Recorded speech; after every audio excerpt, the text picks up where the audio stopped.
Good day, my dear friends, and yet another one of my little talks, I suppose. This one is not planned in specific detail.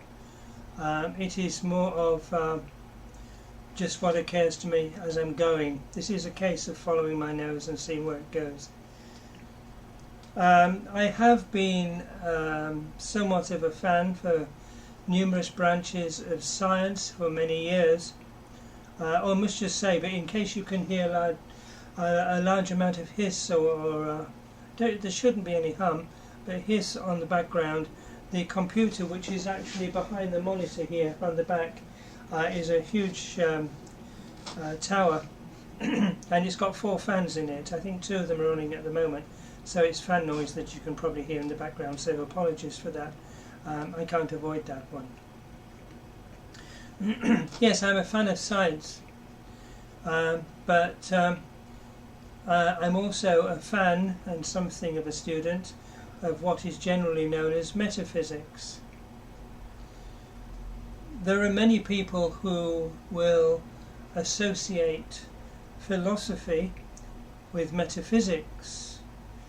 Some who will even say that metaphysics is a philosophy. No, it isn't a philosophy, it is science. It is as much science as any other branch of science. The ironic thing, really, to me at least, the term metaphysics means higher physics. And ironically enough, it underpins mainstream science. I've mentioned this to one degree or another in some of my other talks, and I must try and clarify this for those who maybe have not yet looked into the subject but may consider it. When, for example, a physicist starts learning about atomic structure, molecules, and with living organisms, cells, you're dealing with atoms and subatomic particles and the interacting forces. But you see, to know a subject very well, to fully, as much as one can, fully understand a subject, one has to start at square one. Regardless of further along what you're interested in, start at square one, build on that, so by the time you get further up the ladder of learning, you have a fuller understanding. The problem is that most branches of what we might term orthodox science don't start at square one. The physicist will start learning about atoms, subatomic particles, interatomic forces, etc. But that isn't the lowest level that you can go to. When you're dealing with metaphysics, one is often dealing with aspects of science and physics that forces and influences, etc., which are very often so subtle, nevertheless real, but so subtle that mainstream science with their current instrumentation, they cannot detect or measure, many of the forces. So there has to be a degree of philosophy until such times as we have the instrumentation to do more specific testing and measurements, etc. So metaphysics underpins mainstream science. Now I regularly look on here at YouTube, etc., and I sometimes see underneath some of the video thumbnails I see the title of some of the videos and I want to weep, because I don't criticize the individuals, but one has to, well, for me, I'm trying to be as tactful as possible here, for me they have not started at the beginning. It isn't necessarily their fault, in as much as the mainstream educational schemes have been so tailored by groups of individuals behind the scenes that you never hear mention of in normal circles. These schemes have been so tailored, so adjusted, so that those who graduate through them never learn anything which could be a threat to the evil manipulators behind the scenes who want people to stay ignorant on certain subjects, particularly their existence and how they work. So when a person goes to school, goes to college, university, etc., and for example becomes a physicist, they were not guided into learning about what is behind the existence of atoms and subatomic particles. One of the main differences between the serious scientist and the serious meta-scientist is the mainstream scientist will look at things like an atom and say, how does this work? The metaphysical student will, figuratively speaking, look at an atom and ask the question, why is it like it is? You know, the mainstream scientist generally asks how the mainstream, well, not mainstream, I'm afraid yet there isn't a mainstream metaphysics, but the serious metaphysical student will ask why, not how. And in asking why, you also find out how. You know, for example, while we're talking about atoms and subatomic particles, the metaphysical student, amongst his little armory of phrases which can be used for guidance, one of the favourite ones is of course, as above, so below. Let's work upwards rather than downwards. When you're looking at an atom, you basically have three types. A mainstream scientist may pick me up on my terminology, but try and get the gist of what I'm saying, the spirit of what I'm saying. I may not get all of the terminology correctly. When you look at an atom, you have, in a typical atom, you have three main particles, two of which are actually collections of smaller subparticles. You have a nucleus of the atom generally, which may consist of one or more protons, and sometimes, but not always, neutrons. And for each proton in the nucleus of an atom, you have a complementary electron, which is orbiting like a planet round its sun at an appreciable speed, but at a great distance relative to their sizes. It's more than 99.99999 whatever percent of the volume of an atom, which would appear to be empty space. You know, I can't remember the actual figures, I haven't really looked into it, but if you had a model, a scale model of a hydrogen atom, for example, where the nucleus was about the size of what, a ping pong ball, the electron will be about the size of a pinhead or something, or whatever. I don't know what the figure is, but you know, certainly several tens of yards, probably even further away. You know, quite a distance compared to their size, that's the point.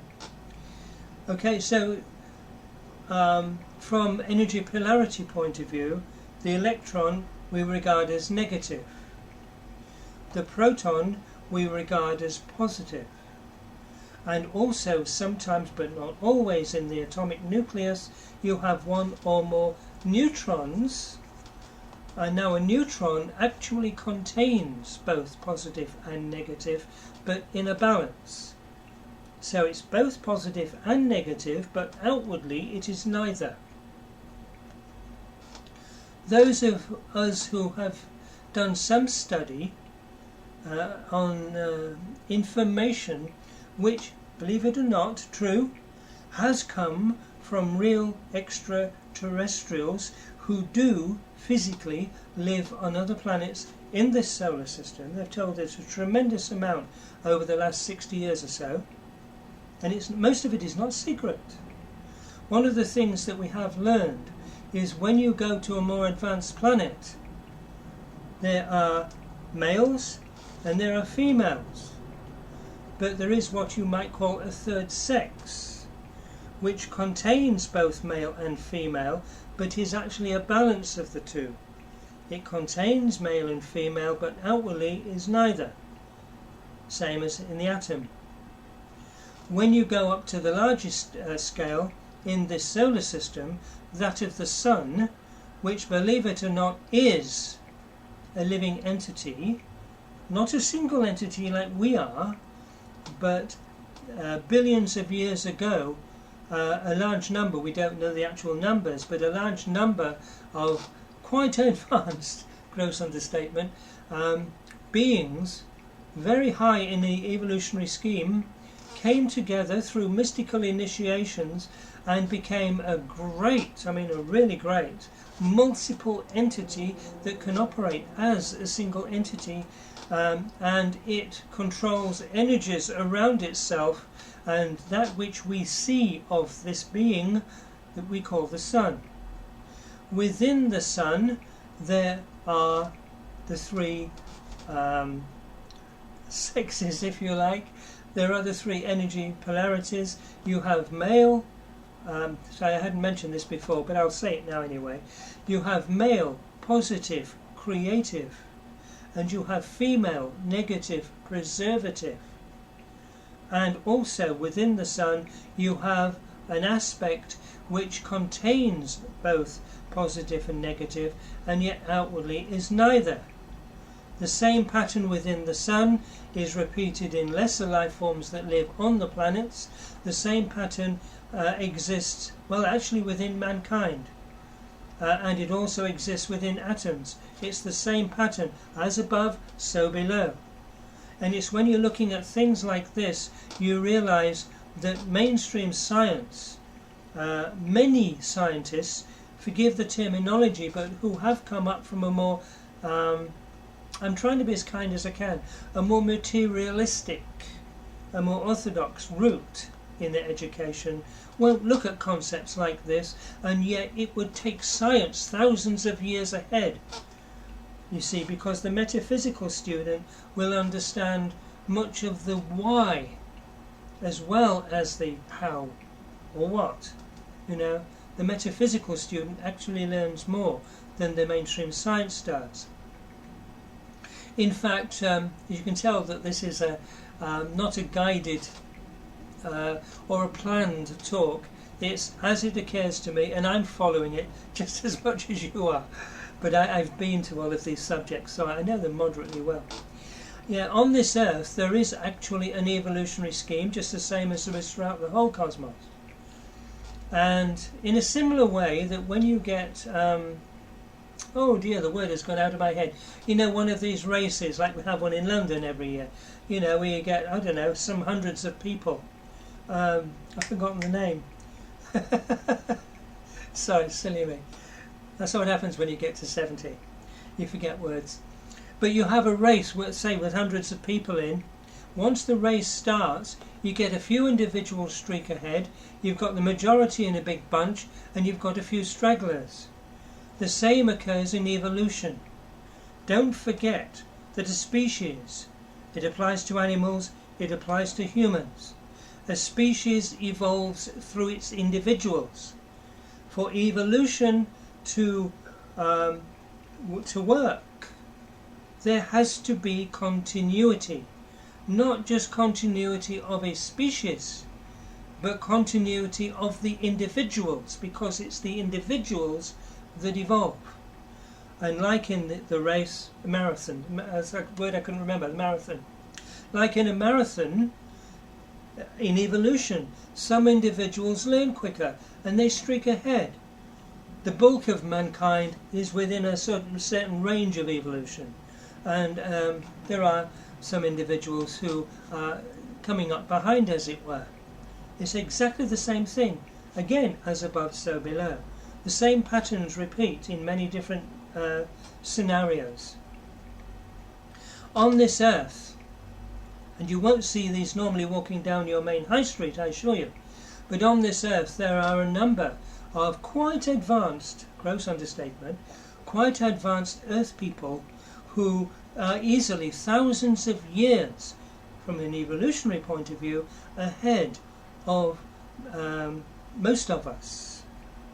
There are individuals on this earth who have gone through thousands of past lives and have progressed faster than most of us have, and they know far more about science, far more about science than even our most well-educated professional scientists. Oh, excuse me, stomach rumbling. And that is because they, you know, these enlightened beings are not constrained in the way that many of us are in orthodoxy. You know, if I worked at London's Natural History Museum for 9 years, and I spoke to a number of professional scientists in the life sciences, in the earth sciences.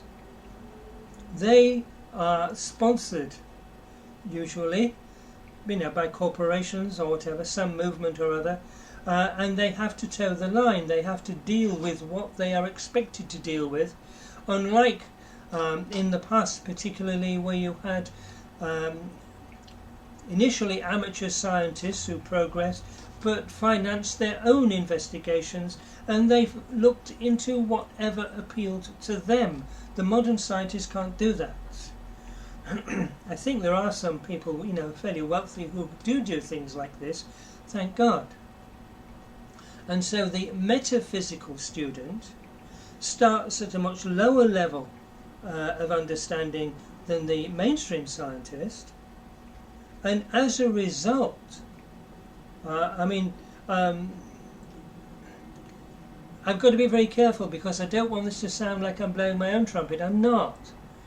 But I've been studying metaphysics in this life and in past lives, but in this life for, how long is it?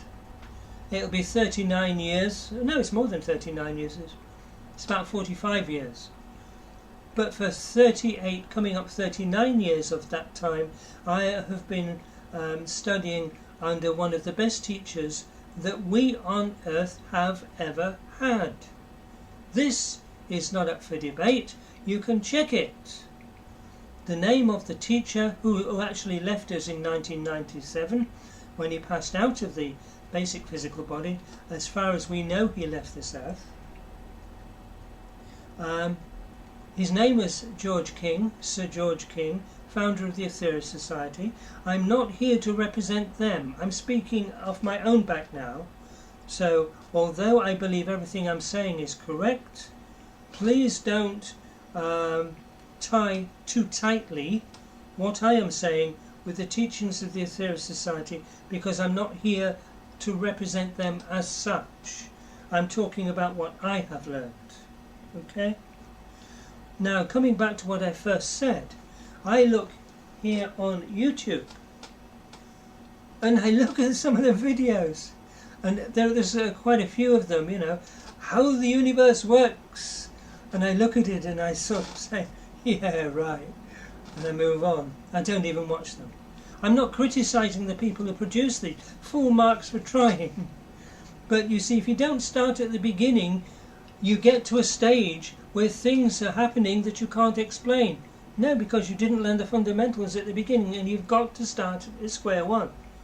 You've got to start with metaphysics. In fact, I believe that in the distant future, whether it will be a few decades or a few centuries, I don't know, but the time will eventually come when someone who wants to move into science as a profession, and I think many who won't, you know, in the equivalent of, I don't know what you call it these days, you know, a junior school or a public school or whatever, and some of your colleges, the students, in many cases, will be taught how to go into the deep trance state, the yogic trance state called samadhi. Because, I mean, for example, if you wanted to know about an atom, rather than using this immense, particle accelerator, this particle collider nonsense, rather than using that and spending hundreds of billions or whatever the cost was, and putting all life on Earth at risk, the dedicated scientist in the future will be able to go into a quiet room.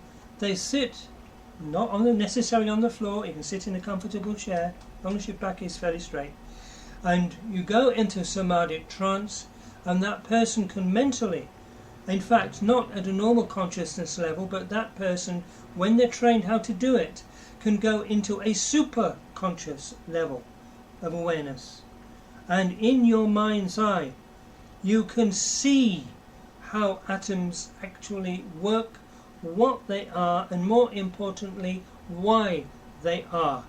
You can see the forces interacting with each other directly for yourself. When you've gone through an experience like this, when you come out of that trance, you can put your hand on your heart and say, I know about this. Whereas when you do experiments in a laboratory using external instrumentation, which are extensions to the 5 basic senses, you still really have to say, I believe this is the correct interpretation. You remember that when you look at an electron microscope, you're not seeing the actual substance that you're investigating, you are seeing a representation of it on a screen, on a monitor screen. In fact, if you want to take that even further, just looking for something. Okay, here's a piece of tile. I use it to put my coffee cup on. Here is a piece of, is it porcelain? Whatever it is, a kitchen tile. If I looked at that and said to anyone watching this, what can you see? Some people will say, oh, I see a white tile. No, you don't. You perceive a white tile, yes. But you see, what your eyes are picking up is the light which is reflecting off it, and you are seeing a representation of that tile in visible light. But the tile itself is not made of visible light. It's made of other substances that the eyes cannot pick up on. So although you see a visible light representation of the tile, you cannot see the tile itself. You only see a representation, like when you're looking at me now, bearing in mind that this is going through a camera, a little webcam, you are seeing the light reflected off my body. Neither you nor I, with the basic physical eyes, can actually see the skin. You're seeing the light reflected off the skin. A married couple who've been together for maybe 60 years have actually never seen each other. All they've seen is a visible light representation of the body that their partner is using at that time. But they don't see the entity that is inside, looking out through those eyes, listening through those ears, the everlasting, eternal entity which is using a temporary, electrically driven organic robot body, a vehicle that they're riding around in. So you can see, if you become too materialistic, it's like, not seeing the wood for the trees. You miss out on so much. You've got to understand what is behind everything. Right, now coming back to the YouTube videos again. Those of us who have actually shown a little bit of humility, not false humility, but enough humility to, forgive the expression, shut up and listen to those who do know, we have learned some, and not just me, there are thousands of people all over the world, but, people like that they learn things that the orthodox person will not yet know about. When you get an amateur or professional astronomer or astrophysicist looking into the solar system, for example, and they see planets orbiting a sun, and there are some asteroids and occasionally meteors. And when you look at the astronomical literature, excuse me, I've had some bread here, I've got a crumb in my throat. When you look at the literature, they say, oh, there is a chance that a meteor could crash into Jupiter. And yes, I know there have been objects that have crashed into Jupiter. But the point is, it is not by chance. Ever. Because everything, with a capital E, everything in the whole cosmos, everything that we would say is in physical manifestation, everything has consciousness, has intelligence behind it. Although looking at mankind you sometimes wouldn't believe it. It's a sort of negative intelligence that some on this planet have got. You know, if you forgive the sort of joke, but everything has intelligence behind it. You know, I've come across people in the scientific movement, and I'm not knocking science because I love science. I'm not knocking any particular scientists, you know, but I'm looking at the basic idea behind it. You get scientists who will, in their educational establishments, you know, in their schools and their colleges, universities, they learn laws of physics, for example, or what they regard as the laws of physics. And then when they get into a later stage where they're working for a corporation, you know, or a museum in a laboratory somewhere, and very often they forget these laws.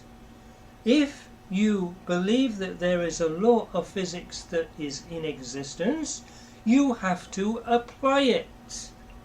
You can't sidestep it, because it's either a true law of physics or it isn't. One of the laws of physics that is quoted and yet has been relegated to a very low level because many people in science, sorry, I'm not knocking science, many people in science haven't yet realised the importance of it. And I doubt that they will until they start becoming more, shall we say, open-minded. And that the law I'm referring to is just one of many, you might say, but actually it's more than that. And it's this law which is that action and reaction are opposite and equal. It's an immutable law. If it's a law of physics, it has to apply. If it has to apply here, it has to apply everywhere. Because the whole of the physical cosmos, no matter how immense it is, everything that exists in manifestation within this cosmos must operate within the same law framework. You can't have laws different here to there. Excuse me. The laws must apply everywhere. Action and reaction are opposite and equal. If these laws, the influences, the forces are always opposite and equal, where does chance or randomness come from? It doesn't. But you see, throughout the whole cosmos, there is really, to be honest, to put the cards on the table, there is only one law by which within which everything operates. And it is simply that one I've just stated. And that is that action and reaction are opposite and equal. That is the law by which the whole, or within which, the whole manifested cosmos, from millionth parts of an electron to giant clusters of galaxies, some of the largest galaxies that have ever been discovered yet, or that do actually exist, everything operates within that law, that action, reaction are opposite and equal. Therefore, in all circumstances, you have to apply it. It's a factor that applies to everything. So you can't leave it out of any equation, because it's always there. About 2,000 years ago, a very elevated teacher. I won't say the name, but you can guess who I'm talking about if I say 2,000 years ago. He was teaching, it wasn't his main mission, but as he went through his life 2,000 years ago, along the way he gave teachings as a sort of a side thing, you know, to help his mission, but it wasn't the main reason he was there. Now, when you had great beings like Krishna and Buddha, Patanjali and others, they were talking to communities, societies that from a mystical or a spiritual point of view had at least some knowledge. So those earlier masters from Krishna onwards, they quoted this law of physics, which in reality is the only law that exists, that action and reaction are opposite and equal. 2,000 years ago, when this other teacher was walking around, you know, places like Palestine or whatever, you know, he was talking largely to people who were not well educated. If he'd have stood, you know, in a marketplace in, I don't know, Jerusalem or somewhere, and said to a group of, you know, these, forgive the term, but these lowly people, some of whom were farmers, some were fishermen, carpenters, you know the story. You know, if he'd have said to them, action and reaction are opposite and equal, they would have looked at him blank. They wouldn't have had a clue what he was talking about. So he aimed it at a level that they would understand. And he said it quite simply, and it's one of the most useful phrases that we could ever come across, I suppose. And it's that, as you sow, so shall you reap. It's the same law, stated, but this time in relationship, or in relation to human activity. Every breath you take, every blink of the eye that you have, every thought you have, every action you perform, even though you're not aware of it, sets into motion chain events which eventually reflect back to their source, come back to you, you know, and ultimately you reap or get back everything you put out. It's the one law of physics that exists everywhere. Now, just before I go on with this, I was trained in the Royal Air Force as an electronics technician. I was an LFIT TC, telecommunications fitter in the Royal Air Force. And of course I learnt basic electrical and radio equations, formulae, etc. I take something as simple as Ohm's law.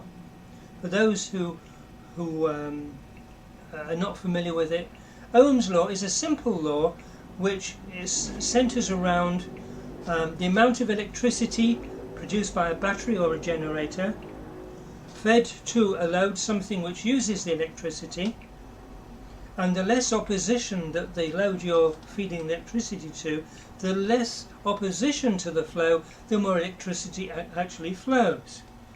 And we use letters to represent these three things. We have the letter E, which represents voltage, because some of the early experiments were done in France, and the E originally stood for excitation. You know, that which produces the electricity is the excitation.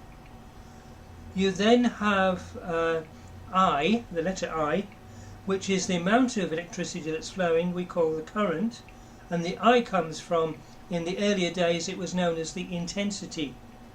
So it's the excitation, the intensity, and of course we have the letter R, which is the resistance or the opposition to the flow of electricity, and we draw them in a triangle, E-I-R. The voltage equals current multiplied by the resistance. The resistance is the voltage divided by the current.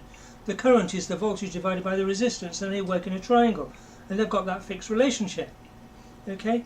Now, when you are measuring electrical parameters, or you're measuring voltages, currents, resistance in an electrical circuit, keeping it very simple, what you are actually looking at is action and reaction being opposite and equal in that situation.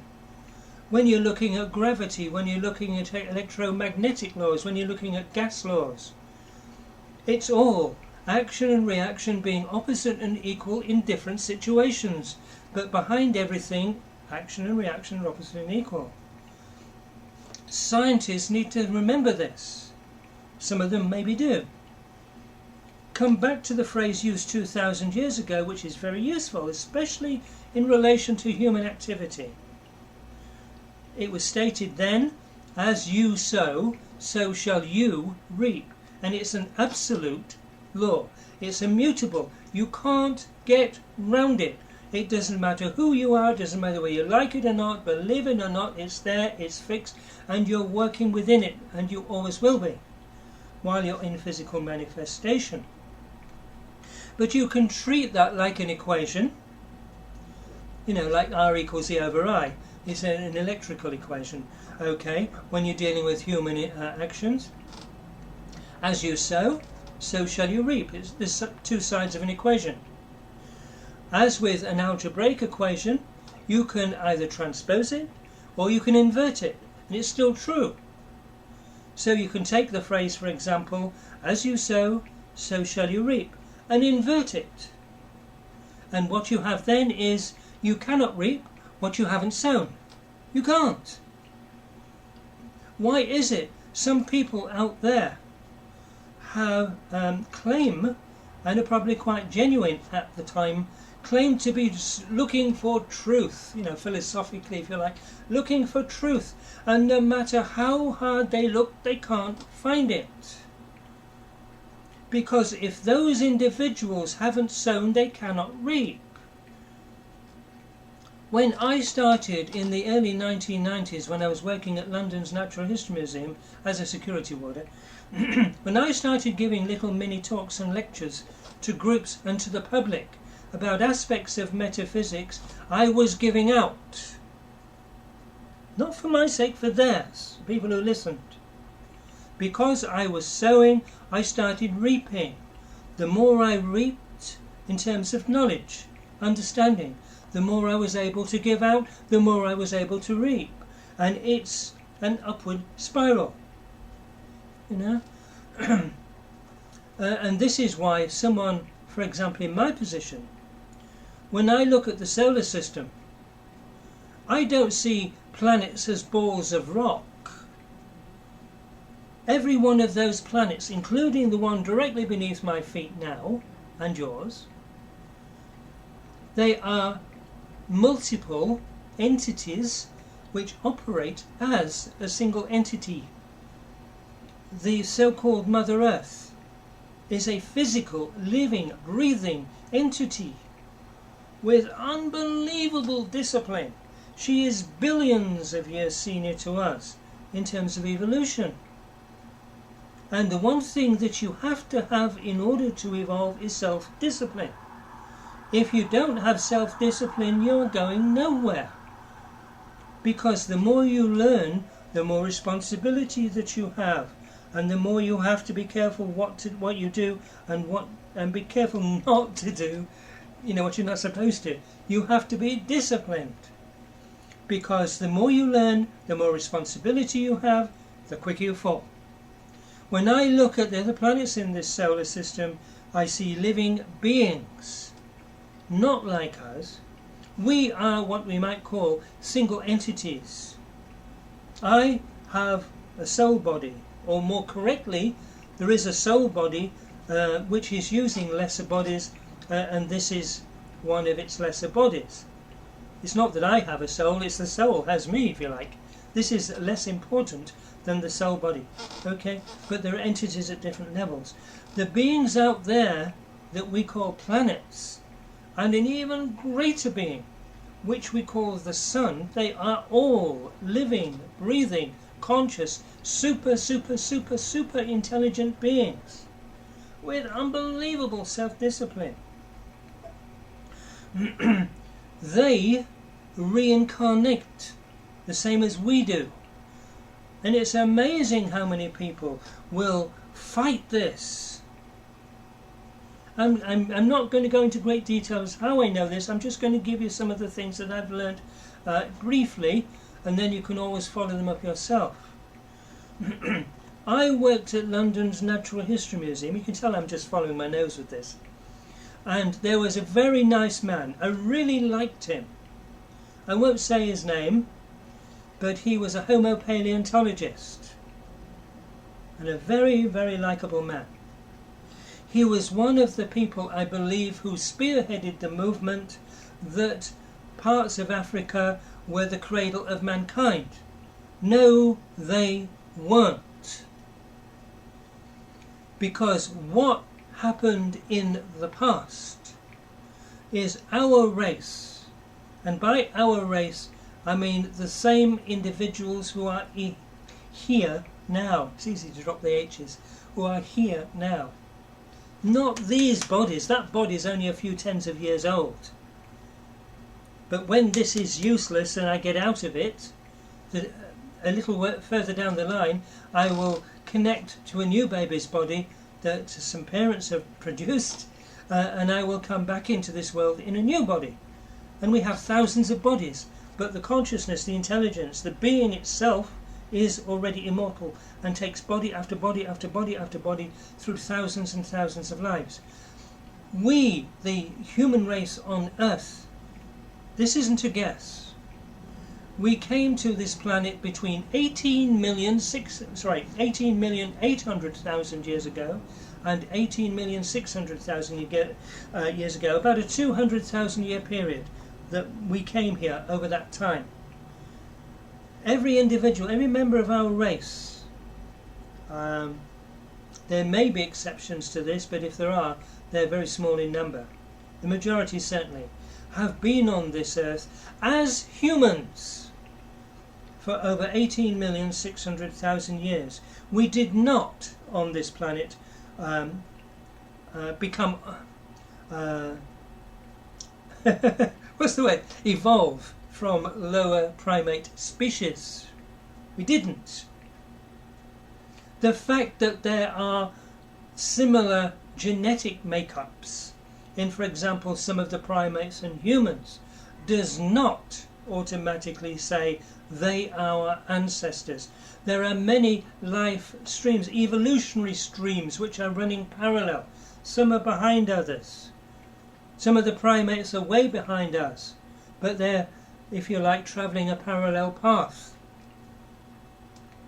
There is one exception to this. I'm just following this wherever it goes, so it's not planned. So I hope you sat there smiling and not saying he doesn't know what he's talking about. There is one exception to this. I can't put my hand on my heart again for this and say I know exactly how old the species, or if that's the right word, sorry scientists if I get the wrong word, there's a species that we call chimpanzees. How long have they been around? I'm not sure, but I don't think they've been around for millions of years. I don't think they have, but I mean I don't know that. I'll give you my honest opinion. I don't know it to be fact, but I'll give you my honest opinion. And those who are more open-minded, take it as a possible theory and investigate it yourself. The reason why chimpanzees are so similar to us is not because they were our ancestors, but through our history we have had rises in cultures, atomic wars, we've lost the whole lot. Another rise in culture over hundreds of thousands of years, going to high levels of science and technology and spirituality, philosophy, etc. Atomic war, we lost the lot. We had an atomic war that brought about the end of Lemuria. We had an atomic war that brought about the end of Atlantis. And if intervention hadn't taken place in 1962, we would have lost this civilization too in 1962 with the Cuba crisis, because that was going to be another atomic war which would have ended this one. Until beings out there who are watching this said, this shall stop. And within seconds of the button being pushed, they brought certain influences to bear, and it was stopped, because they will not allow another atomic war. Anyway, going back to some period within the history of Lemuria, which probably spans, in total, probably a couple of million years, because man goes back a very long way, over 18 million years, as man. But sometime during that period, there were individuals, groups of individuals, who were doing stupid things, just the same as some of them out there are doing now, like these idiotic so-called scientists who attach an ear to the back of a mouse or produce a lamb with two heads. And then when you look at the ancient Greek hybrids, you know, they say, oh, that's nonsense, that's just mythology. And they're doing the same thing, just the same as people have done in the past, you know, through genetic engineering and forms of surgery, and they have put parts of animals together and produced hybrids. At some stage, I believe, either through using science, genetic engineering, or it could have been through some groups of individuals who were so depraved that they physically had sex with lower primates and produced a genetically stable offshoot that we call chimpanzees, a species which I do not believe was natural. It is an artificially produced and unnatural species which, once brought into being, became genetically stable, and they're still here. If this is true, and I believe that there is truth in that, we are the ancestors of chimpanzees, not they ours. You see, and these are all things to do with metaphysics.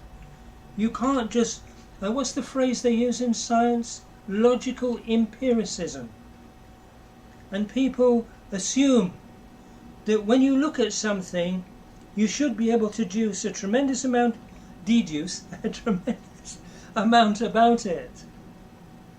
Well, you can some things, but there are many things that you cannot deduce about anything simply by looking at it. That logical empiricism doesn't work, because there are, what is it? What is the fraction? Oh, the figure. It's something in the order of 95 to 97% of what exists in this space, or the space where you are now. If you look around the room where you are now, wherever you are, probably in the region of 95 to 97% of what exists around you in those spatial coordinates you cannot see with your basic physical eyes. So you cannot look at something and know everything about it. It doesn't work, because you can't see much of what's there. This is why the only way to know, as I mentioned earlier, the great yoga masters, I don't mean the self-styled swamis and gurus, you know, those who don't get a wash and let their hair grow long and, you know, sit in the mud and, you know, whack themselves with, you know, reeds or something, you know, and thorns. I don't mean those idiots. I'm talking about the real yoga masters, who are able to go into samadhic trance and operate at super conscious levels. They know these things. They do indeed. This wasn't a planned subject matter. I just started and then to see where it goes. The main point with all of this, as I've just indicated, the greater percentage of what exists cannot be seen with these things. You can't. So don't look at anything with these things and say you know it. Well, you know a bit of it. So Oliver Lodge, who was one of the greatest scientists of his day, he was many centuries ahead of his time.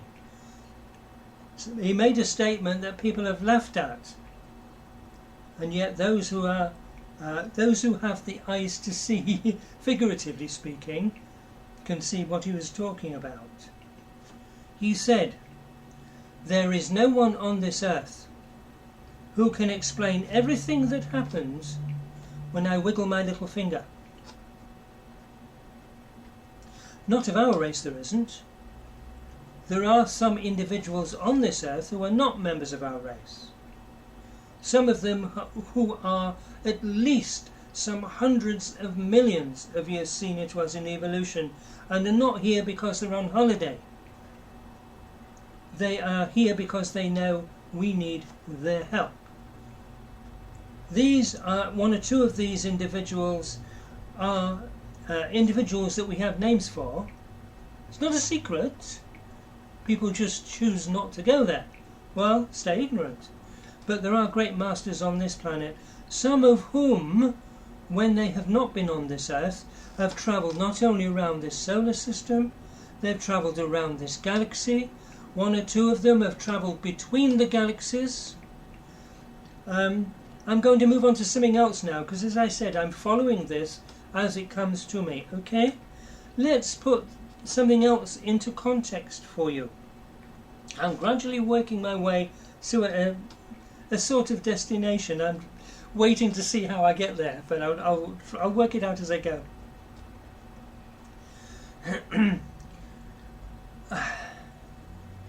We are all familiar, all of us, I'm sure. I haven't got my keyboard here now, my keyboards are at the back there. But you're familiar with a normal musical keyboard. I'm not going off at a tangent, just follow me. If you imagine a piano or a synthesizer keyboard, and we have black and white notes, just as I'm using this as a sort of a model for something else, just imagine the white notes, the white keys on a keyboard, on a piano keyboard. We have 7 what we call note names. A, B, C, D, E, F, G. On the keyboard, the leftmost one is normally C, isn't it? And it goes C, D, E, F, G, A, B, going up in pitch. Can you go beyond the B? Yes, you can. Where does it go? It goes to C an octave higher. And right across the keyboard, depending on how many octaves it is, it goes C, D, E, F, G, A, B, C, D, E, F, G, A, B, C, D, E, F, G, A, B, and it goes up in octaves. Now use that as your model. Look at the world around you. Okay, say philosophically if you like. If it helps you to get to grips with it, think of it philosophically. It's a start.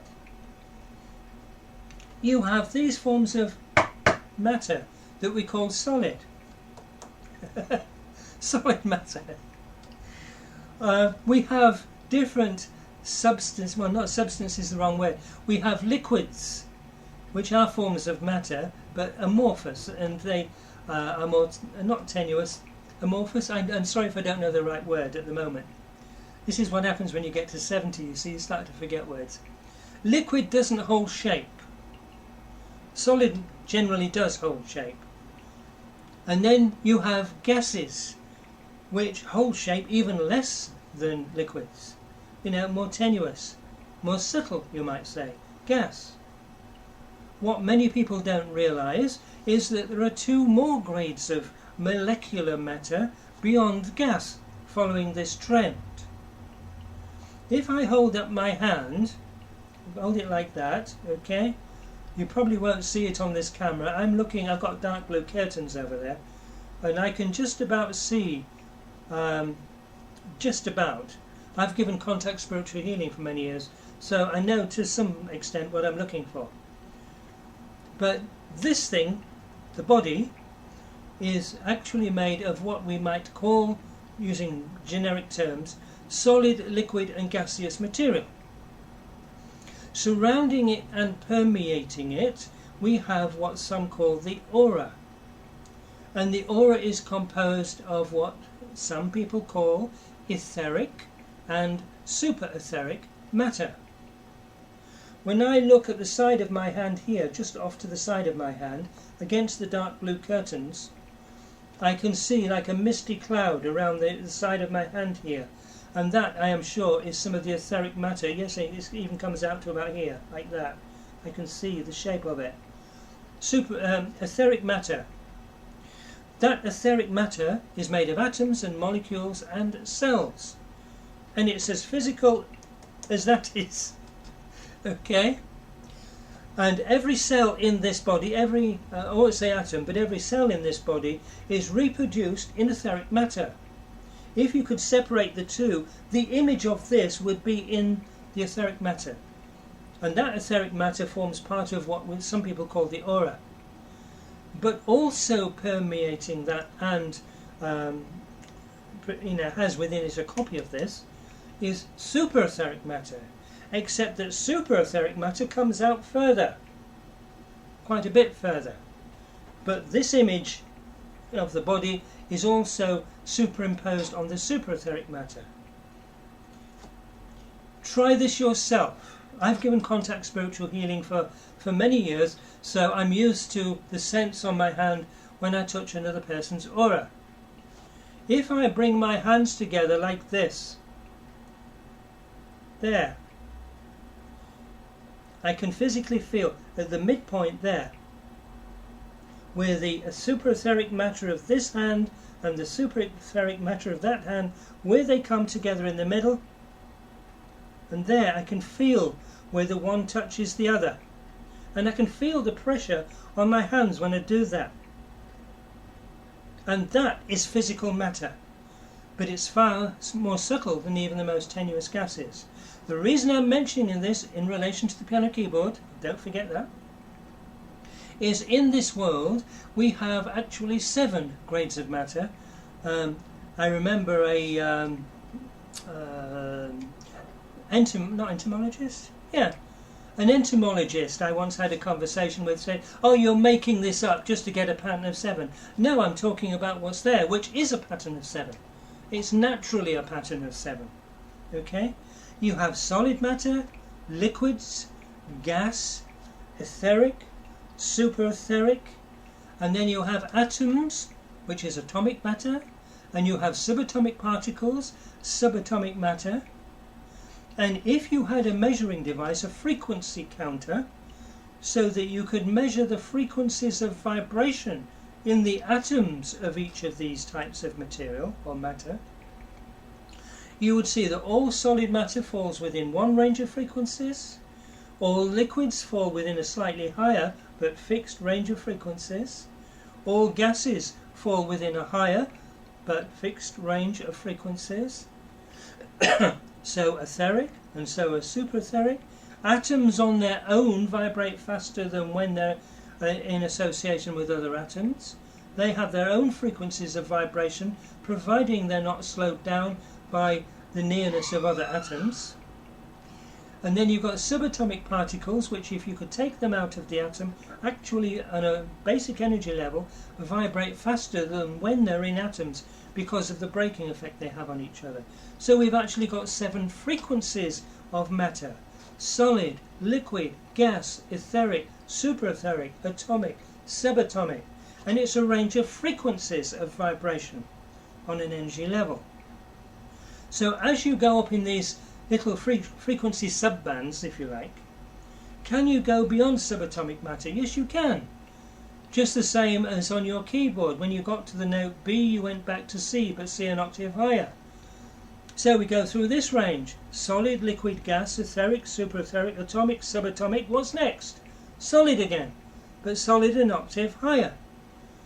And around this earth, in the same physical space, here, now, here, interpenetrating this world, there are 6 other physical worlds, all existing in the same space at the same time, all interpenetrating each other, each one vibrating in their own frequency range, and each one of these 7 planes, realms or worlds, very much as real as this one, each one has its equivalent of solid, liquid, gas, etheric, superetheric, atomic, subatomic matter. When your friends or relatives are supposedly dead, they're not. They have just got out of the body. This can then be cremated or buried, and the person who is still very much alive, very much physical as that, they are as physical as that. You know, once they get out of the body, to themselves they're that physical anyway. They may not seem it to you if you're still in one of these, because, you know, this aura, that's what they initially exist in when they come out of the body. This, the etheric and superetheric matter, it comes out here, the etheric, and out further for the superetheric, and I can put my hand through it. If I do that, of course, I'm not going to feel it. If I do that slowly, I can feel where the edge of the hand is coming into the aura of this hand. I can feel it. And it's physical. When you are in a body made of that stuff, without this, to yourself, you look real. You look physical. You feel physical. And You can bang your hands together and it hurts if you do it too hard, even though you're not in one of these. They're physical. They don't cease to exist. Okay? And over a course of several days, the aura that they are then initially inhabiting tends to dissipate because they haven't got the solid, liquid and gas part inside which is holding the shape. And so it starts to disintegrate. It loses its cohesion and the aura starts to dissipate. The person has a shift of mental consciousness, and as the energy centers that we call chakras in their astral body, which is level 2 of the 7 planes, the astral plane, they've got a body on that now, same as I have, same as you have, just that you're not aware of it at the moment. When you lose this one, when you've lost the aura, your mental focus moves to the astral body, and as its energy centers start to become more active, people often perceive it as bright light. Remember the light that people move towards? They're actually looking at astral light through the chakras on the astral plane, and it appears very bright at first, but as they just let themselves go with it, what happens generally is that when a person has been here for a day or two, after they've left the body, that they may stay for the funeral, stand at the side of the room at the funeral and see who's crying and see who wants the money. They're there watching and they can hear you, they're still there in most cases. Unless the person had no family, they may move on quicker, no friends or relatives. But as they mentally change their focus and become aware of the astral light initially, it initially seems to be localized. And as you, like coming out of a dark room into the sunshine and it's bright and you squint until your eyes adjust, it's like that. Initially you see a bright light, which is the astral light coming in through the chakras in the astral body. As you become able to adjust to it, it spreads all around you, gradually moves all the way around you, and then you begin to see buildings and people, and you realize that you are now in a physical world just like this, but with a different vibration. And there are mountains and oceans, and there's grass and trees and buildings and billions of people. They still exist. Somewhere down the line at a later stage, that person will mentally do the reverse, mental shift of focus. The Star Wars fans, remember, Qui-Gon Jinn said to Anakin Skywalker, your focus determines your reality. Of course it does. While you're here in this body, you're focused here, this is real for you. When you move on to the astral realms, you're focused on that. It's real for you. And it is real. And it's physical. I'm going to challenge somebody one of these days. I've heard people, especially connected with British spiritualism, I don't criticise them, but sometimes they have slightly the wrong idea, and they believe when a person dies they exist in a non-physical state. I'm going to challenge them. When you supposedly die, when you leave this world, and you find yourself on the astral realms, if you see a building with a brick wall, go up to it, bang your head against it, and it will hurt. It's real, it's physical, but it's relative, if you like. It's how you perceive it. So we moved on to that. I'm going different things here. So we have different planes of vibration around Earth, and exactly the same situation around other planets in this solar system. I'm going to mention something else now. The number of supposed UFO alien contacts. First of all, this isn't a guess. Some people will disagree with me. They will be wrong. What I'm telling you comes from some of the most advanced beings living on this planet, and some who come from other planets in this system. So we know that this is true, regardless of how it might appear to the more materialistic eyes. Every planet in this solar system, and some of the moons, are all inhabited by sentient beings, the least of whom are hundreds of millions of years senior to us in evolution. They have tremendous self-discipline. You would never get to that stage unless you had. You won't evolve if you don't have discipline. Because when you... I'm going to mention something else now. I'm going backwards and forwards as it occurs to me and trying to bring in as much on different interrelated subjects as I go. So it's a bit piecemeal, but try and follow what I'm saying. I forgot what I'm saying. Yes, there is an evolutionary scheme. If you look at lower, let's say animals on this planet, I mean a colony of ants, I won't even go down to that level. But let's take, for example, a herd of deer. If you're in Roehampton, not Roehampton, you know, the park. If you take a herd of deer, you could probably take any one animal out of that herd and put it in a controlled conditions, and any animal from that herd would behave more or less the same. Why? Because they have not evolved to the stage yet where they have enough realization that they can strategize. They haven't yet fully realized of themselves as an individual. Okay? And they draw on what we would call instinct. I would actually say subconscious. The result of past experiences which they draw on subconsciously. You could take anyone and it'll behave more or less the same. Go to Battersea Dogs Home, and if there are 50 dogs there, I don't know how many they've got, but let's just say hypothetically 50 dogs. You could put any dog in control situations and virtually every dog would behave differently. Why? Because the dog knows it's an individual. As my teacher used to say, if you could hear the thoughts of a lower primate, it would think, there is food. You look at something, even a chimpanzee, but certainly human. The human would think, I am hungry. The difference is, I. Even a chimpanzee probably, but certainly the human knows, I am an individual. I'm aware of I.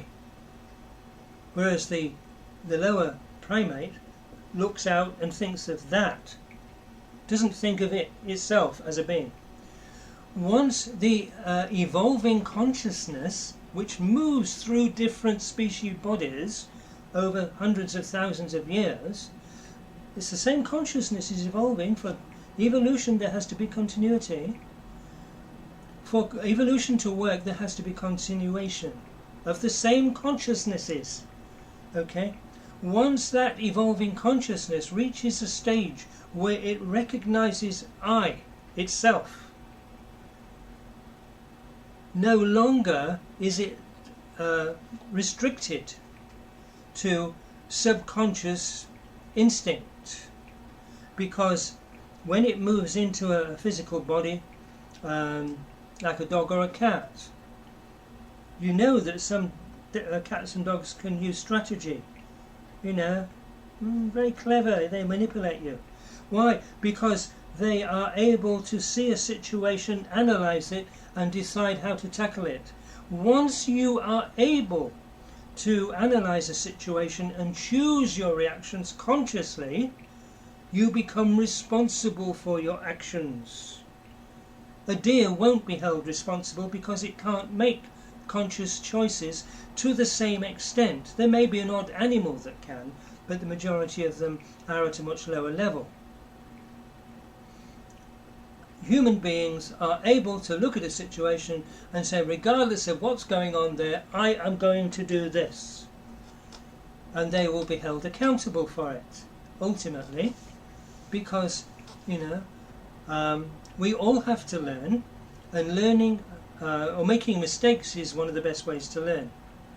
When you get to millions of years more evolved, you not only are aware of I, you know what everything else is around you as well, and you can see it in a truer light. And the responsibility is tremendous. But because they, at that stage, have such tremendous self-discipline in this solar system, certainly, they only do the right things. They don't make mistakes, most of them. They don't make mistakes. They've got such a wide experience base, they don't make mistakes. But they're still learning, of course. One comment that I will just mention, I still am not sure what the official NASA attitude is to life on other planets in this system, particularly Mars. But,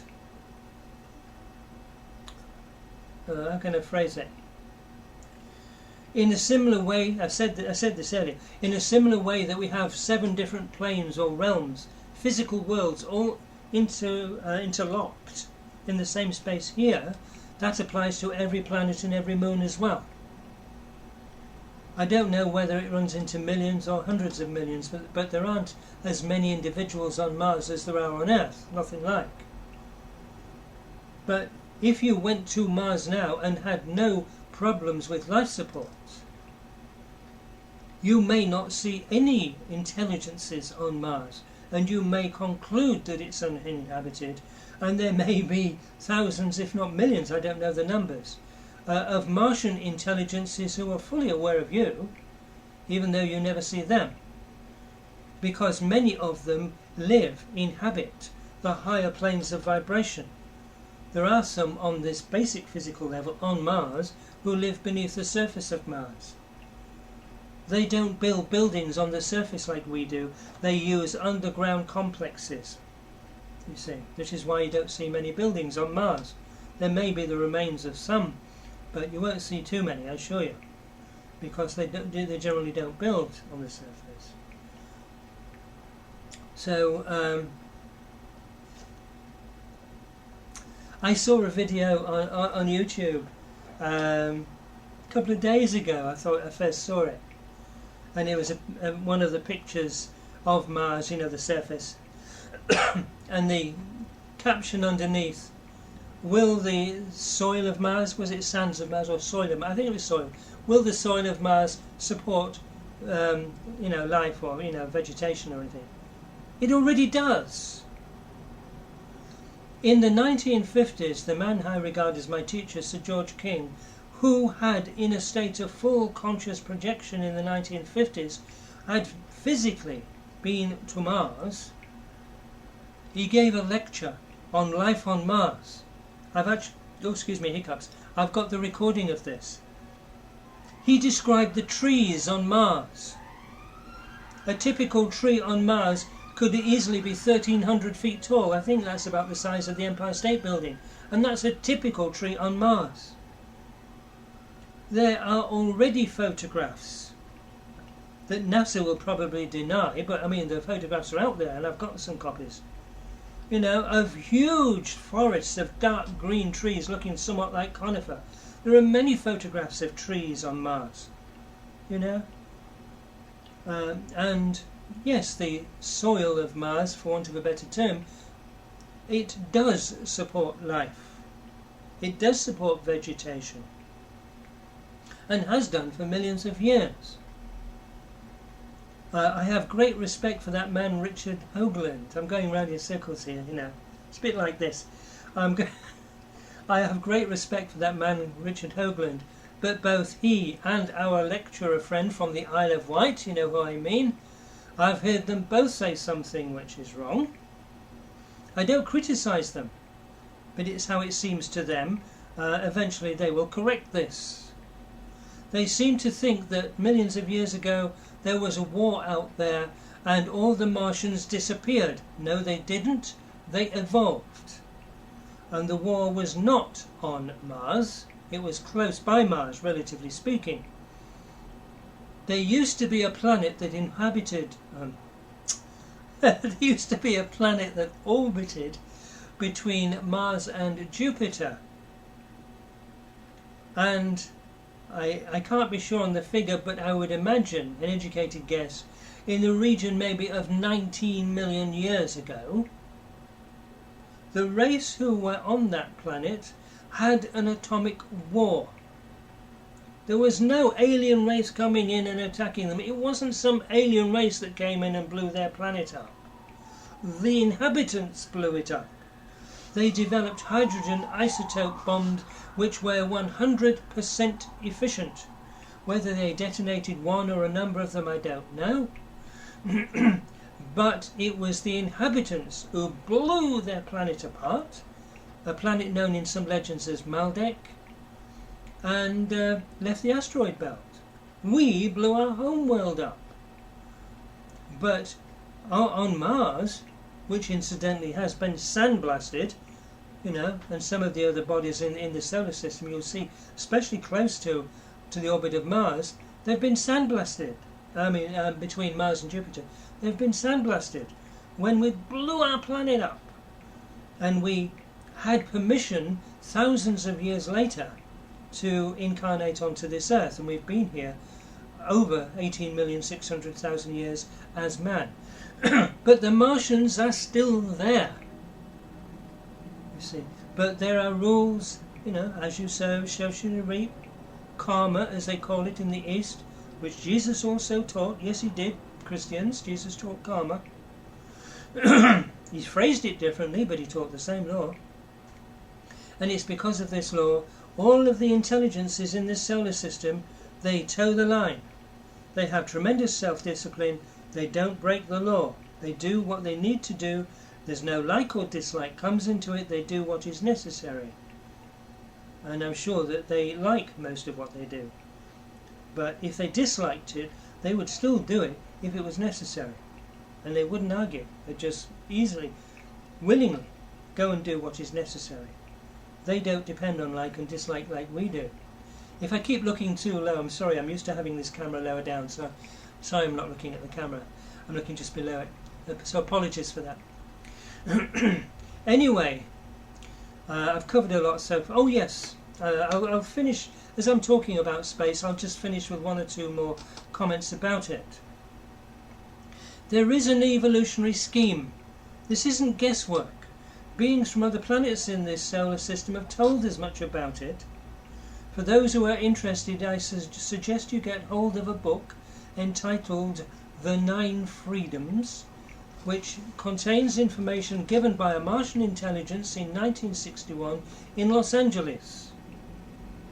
And in that you will read about your future evolution going hundreds and hundreds of millions of years into the future. Not on a daily basis, but the major stages you will go through. Not guesswork. But on the 4 planets, Mars, Jupiter, Neptune and Pluto, there are different individuals going through different life experiences because of the different environments, but they are all more or less around the same, you might say, level of evolution. In the hierarchical structure in this solar system, there are 2 planets, Venus and Uranus, who are many millions of years senior to those on Mars, Jupiter, Neptune and Pluto. But they are round about the same level. And at the top of this hierarchy is the planet Saturn. On Saturn there are 2 levels, as you might say, an inner and outer court, I suppose you could describe it. There are the Saturnians, who form the secondary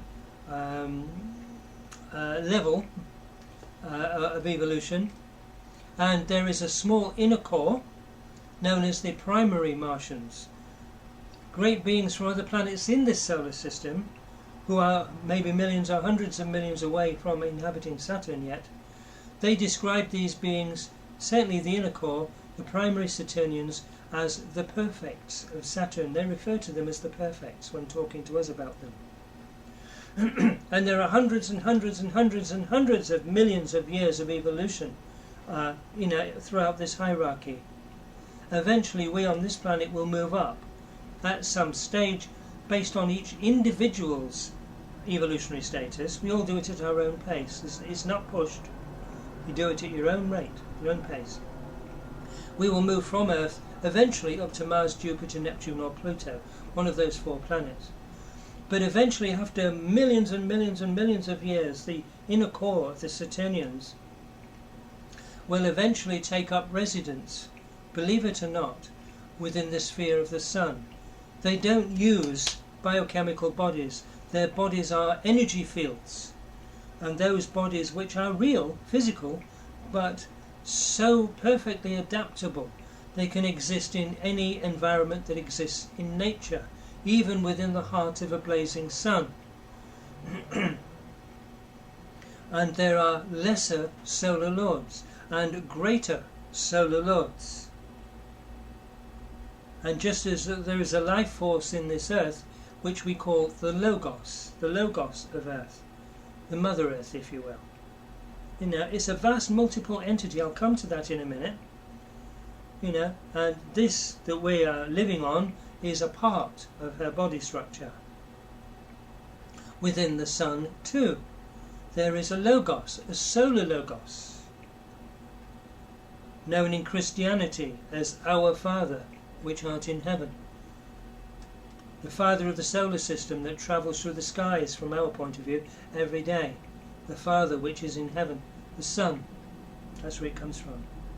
But what will happen, hundreds and hundreds and hundreds of millions of years down the line, when the opportunity arises, a number of solar lords will come together through unbelievably advanced mystical initiation and will form a greater entity.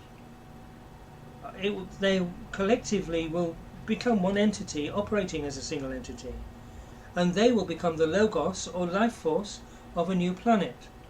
This is what the Mother Earth beneath our feet went through billions of years ago.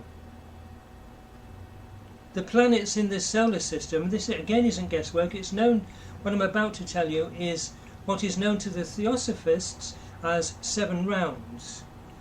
Each planet in this solar system, as an evolving entity, under normal circumstances, will have 7 incarnations or lives as a planet in this system. The one on which we're living, the Mother Earth, she is about midway through her 3rd incarnation as a planet. Remember, they can have up to 7 normally. Venus, which in our mythologies is the elder sister of Earth, is actually in her 7th and final incarnation. She's already had 6. Now these astronomers and astrophysicists, who I'm afraid need to do some more homework, you know, almost en masse, they have agreed that the whole cosmos is about 13.7 or 14 billion years old. Never is it. Look at the Mother Earth beneath our feet. She's halfway, roughly, through her 3rd incarnation as a planet in this system. For about 4.5 billion years. You know, ballpark figures. If she's halfway through, we can imagine that she's going to live to about 9 billion years before she goes back to the sun, to be reborn again at some stage. 9 billion years. She's had 2 incarnations before. It's not unreasonable to assume that each lifespan will be about the same. Alright, so 9, 18, 22.5 billion years. That's just for this planet. You know, and that's not allowing for the hundreds of millions of years before she became a planet, or a planetary being. It's not allowing for the gaps between the incarnations. Venus has had 6 full incarnations. If we assume, just as a ballpark figure, if we assume that her incarnations are about the same length as the Earth, that's 6 9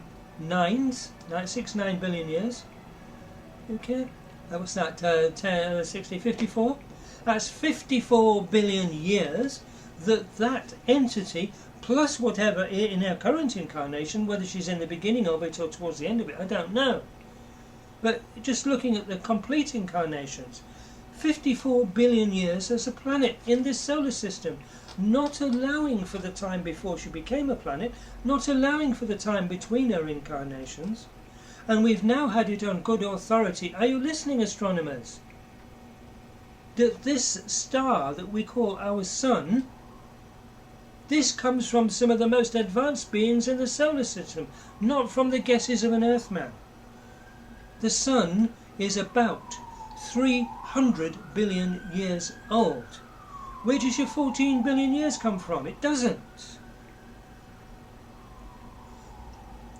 Planets have a number of incarnations, and then the logos of various planets, the logi, plural of logos, a number of logi will come together through even higher mystical initiation, and a group of them will then operate as a single entity, and they will become the life force or logos of a new star.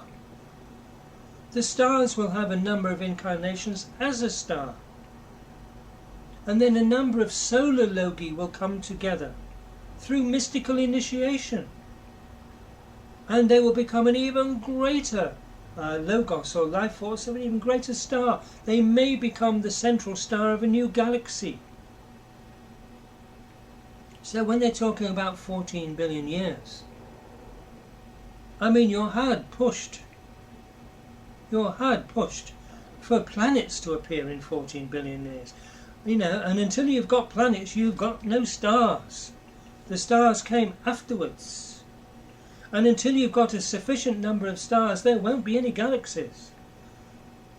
So it's quite possible that planets and stars were more individual, if you like. I don't know how it worked in the past. But you see, a planet had to spend billions of years becoming what it is now, like the Earth, or any of the other planets in this system. The Sun had to spend some billions of years before it ever became a star. You know, the central star of the galaxy has probably had to go through hundreds and hundreds of billions of years before it could be the central star of a galaxy. This is what I said near the beginning. If you accept the fact that there is evolution, you have to apply it. You can't say this is a law of nature and then you dismiss it or you ignore it. So evolution is occurring.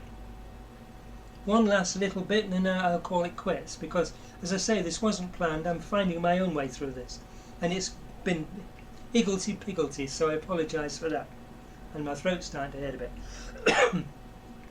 In the theoretical beginning, whenever that was, and it wasn't 14 billion years ago, there was just one. Some people refer to that as God.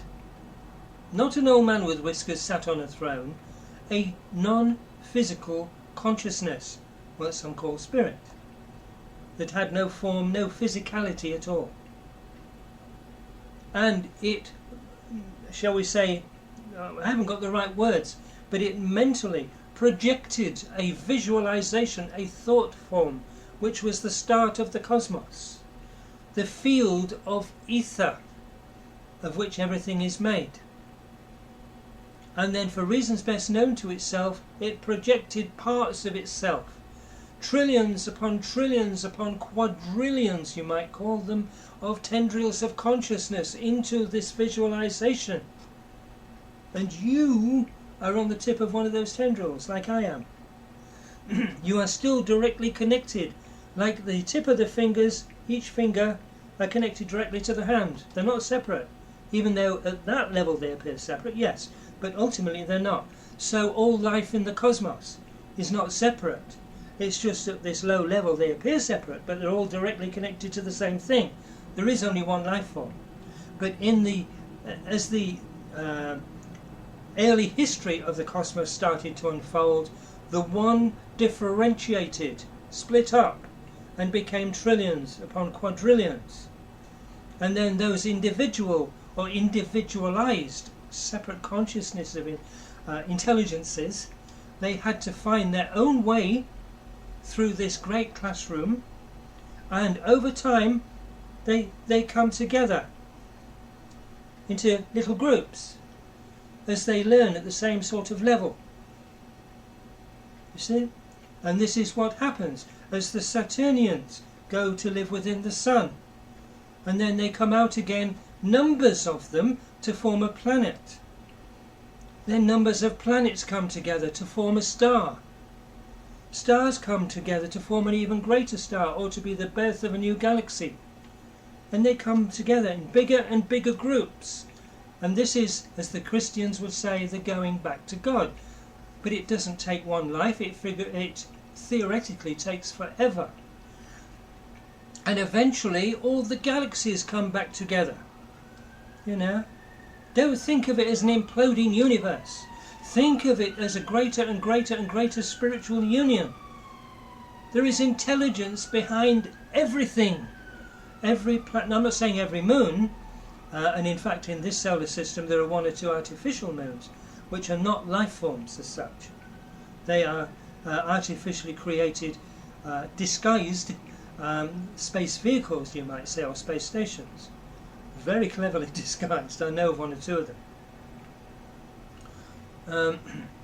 But yes, all the galaxies eventually come together, and it's a spiritual union on a higher and higher and higher level, until at the theoretical end all life in the cosmos has come back until it's just one, but with complete experience. And that's the reason for it, to gain complete experience. In the beginning, probably in a billionth of a second, it was out, and then differentiated more and more, and then gradually learned and learned and learned, and came back and back and back, and in the theoretical end it's all come back to being one again, and in a billionth of a second it goes back. So not one life form in this whole cosmos can go back to God until every life form in this cosmos is ready to go back, because they can't go back individually. It has to go back as one, the same as it came out as one. You see? There you go. That will have to do. Thank you for listening to this, and I hope you got something from it. Thank you, my dear friends.